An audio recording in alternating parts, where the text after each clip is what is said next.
नहमदुहु व नुसल्ली व नुसल्लिम अला रसूलिहिल करीम अम्मा बाद फ़अऊज़ु बिल्लाहि मिनश शैतानिर रजीम बिस्मिल्लाहिर रहमानिर रहीम। मेरे मुअज़्ज़ज़ सामाईन इकराम, अस्सलामु अलैकुम व रहमतुल्लाहि व बरकातुहू।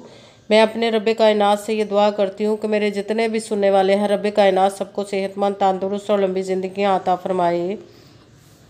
हम सब की हर मुश्किलों, परेशानियों, तंगदस्तियों में मेरा रब कायनात हमारी मदद अता फ़रमाए। हमें ज़हनी, रूहानी, जिस्मानी अज़ियतों, तकलीफ़ों, बीमारियों से निजात अता फ़रमाए। हमें ज़हनी और रूहानी सुकून अता फ़रमाए। हमें बीमार दुनिया से बचाकर बीमार मदीना बनाए। और जो हम सब के हक़ों में बेहतर है, मेरा रब कायनात हमारे लिए वो अता फ़रमाए।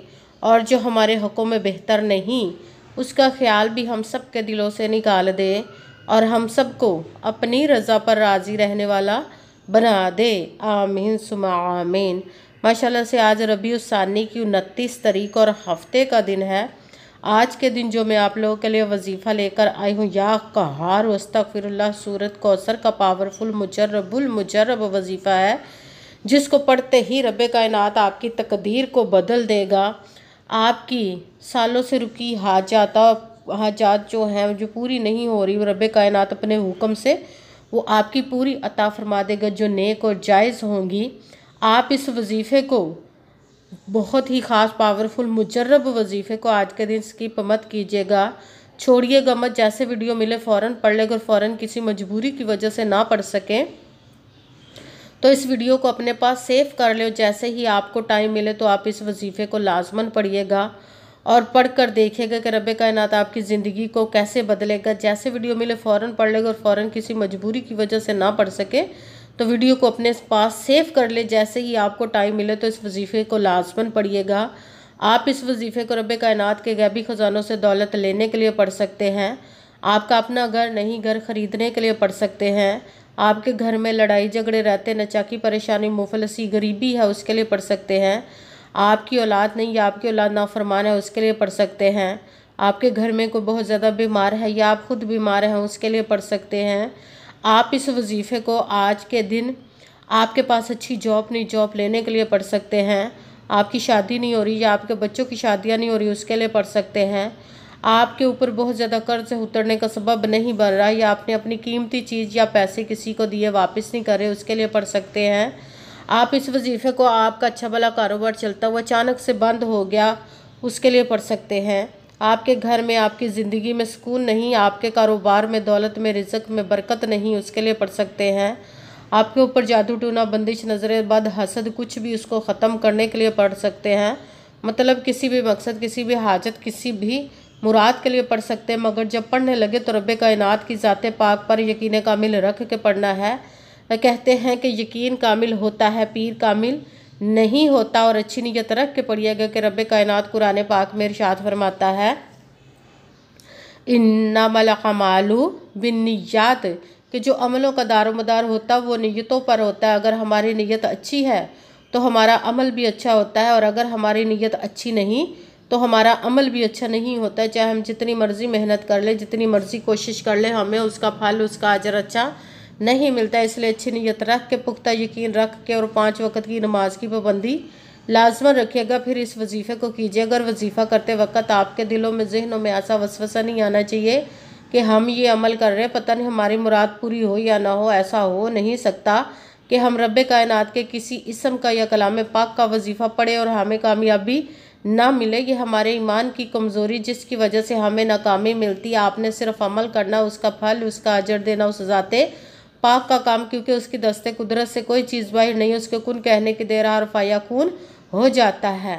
आपने अमल करने के बाद उसके कुन का इंतज़ार करना। इंशाअल्लाह अज़ीज़ रब कायनात अपने हुक्म से आपकी तकदीर के बंद तालों को खोल देगा, नसीब के सितारों को चमका देगा। आपकी ज़िंदगी में ऐसे ऐसे मोजज़े अता फरमाएगा कि आप खुद देख कर हैरान रह जाएंगे। आपको कभी किसी चीज़ की कमी नहीं रहेगी इंशाअल्लाह अज़ीज़ उसके हुक्म से।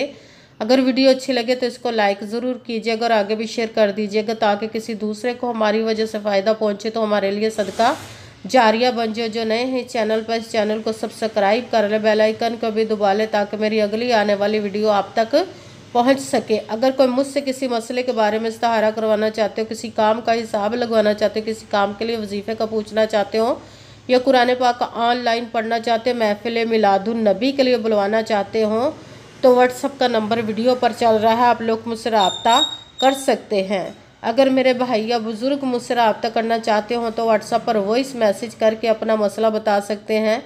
अगर बहनें या माएँ मुझसे रब्ता करना चाहती हों तो व्हाट्सएप पर वॉइस कॉल करके मुझसे बात कर सकते हैं, अपना मसला बता सकती हैं। आपने वजीफ़ा करने से पहले कमेंट्स में अपना नाम, जहाँ आप रहते हो जगह का नाम और अल्लाह पाक का करम ज़रूर लिखना है, ताकि मैं भी आप लोगों के लिए दुआ कर सकूँ और फिर वजीफ़े की भी आप लोगों को इजाज़त मिल जाएगी। आपने वजीफ़ा करने से पहले पूरी वीडियो को ध्यान के साथ सुन के समझ के फिर वजीफ़े को करना। ऐसा ना हो कि वीडियो को स्किप कर करके छोड़ के सुने और फिर कोई बात रह जाए और आप वजीफ़ा करें ठीक ना हो। आपने ना तो किसी अमल में कम करके पढ़ना, ना ज़्यादा बढ़ा कर पढ़ना है। अगर कम या ज़्यादा कर देते तो वो हमारा वजीफ़ा ठीक नहीं होता, हमें कामयाबी नहीं मिलती। इसीलिए आपने जिस तादाद और जिस तरतीब के साथ मैं बताने लगी, उसी तादाद और उसी तरतीब के साथ आपने इस अमल को पढ़ना है। आप इस अमल को आज के दिन किसी भी जगह पर बैठ कर पढ़ सकते, घर में, ऑफिस, मदरसा, यूनिवर्सिटी, कॉलेज, शॉप पे, मगर जब पढ़ने लगे बिल्कुल खामोशी, तवज्जो, सुकून के साथ पढ़ना। का वजीफ़े के दरमियान ना तो आपने किसी से बात करनी, ना उठना, ना फ़ोन इस्तेमाल करना है। अगर हम वजीफ़े के दरमियान किसी से बात कर लेते, उठ जाते या फ़ोन इस्तेमाल करते तो वो हमारा वजीफ़ा ठीक नहीं होता, हमें कामयाबी नहीं मिलती। इसीलिए आपने मुकम्मल वजीफ़ा पढ़ने के बाद किसी से बात करनी, उठना या कि फ़ोन इस्तेमाल करना है। आप इस वजीफ़े को आज के दिन किसी भी वक़्त पढ़ सकते, किसी भी नमाज के साथ पढ़ सकते, नमाज के अलावा भी पढ़ सकते हैं। अगर नमाज के साथ पढ़ रहे तो नमाज मुकम्मल पढ़ने के बाद, दुआ मांगने के बाद आपने इस अमल को पढ़ना है।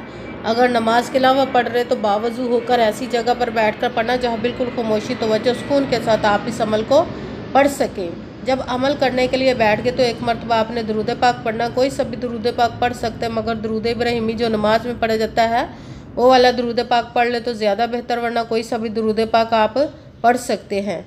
दुरूद पाक पढ़ने के बाद आपने एक मरतबा आऊज़ु बिल्लाहि मिनश शैतानिर रजीम बिस्मिल्लाहिर रहमानिर रहीम पढ़कर अपने मकसद की नियत कर लेनी, जिसके लिए आप इस अमल को पढ़ने लगे हैं। फिर सबसे पहले नंबर पर जो आपने वजीफ़ा पढ़ना है वो रब्बे कायनात के एक किस्म मुबारक का पढ़ना, या क़हारू, या क़हारू, या क़हारू, या क़हारू, या क़हारू, या क़हारू, या क़हारू, या क़हारू। इसको आपने 11 मरतबा 11 टाइम पढ़ना। फिर साथ ही दूसरे नंबर पर जो वजीफ़ा पढ़ना है वो कुरान पाक की सबसे छोटी लाडली ज़िद्दी सूरह, जिसको दौलत का पावरफुल मुजर्रब वजीफ़ा माना जाता है, सूरह कौसर का अमल पढ़ना है। बिस्मिल्लाहिर्रहमानिर्रहीम इन्ना अअतैनाकल कौसर फसल्लि लिरब्बिका वनहर इन्ना शानिअका हुवल अबतर। बिस्मिल्लाहिर्रहमानिर्रहीम इन्ना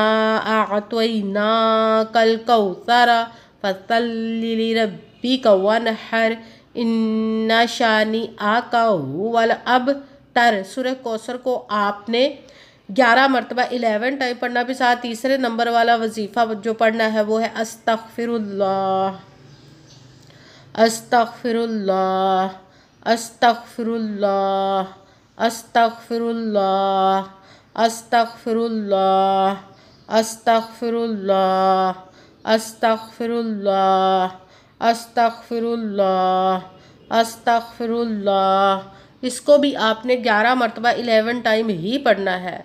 सबसे पहले एक मरतबा दुरूद पाक पढ़ा, फिर एक मरतबा आऊज़ु बिल्लाहि मिनश शैतानिर रजीम बिस्मिल्लाहिर्रहमानिर्रहीम पढ़कर अपने मकसद की नियत करनी, जिसके लिए आप इस अमल को पढ़ने लगे। फिर पहले नंबर पर जो वजीफ़ा पढ़ना है वो आपने रब्बे कायनात के एक किस्म मुबारक का पढ़ना, या क़हारू।